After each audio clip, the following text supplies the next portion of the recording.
হাসরের ময়দানটা হবে এই জমিন, এই জমিনটা হবে হাসরের মাঠ, আর সিরিয়ার জমিন অথবা আরাফাতের ময়দান হবে আল্লাহ পাকের বিচারালয়, আদালত।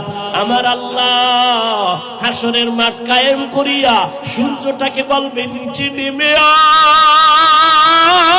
আয়, তোর যত তাপ আছে, যত মুখ আছে নিচে কর, যত তাপ আছে ছেড়ে দে। এই মাটির জমিনটা সূর্যের গরমে তামা হয়ে যাবে।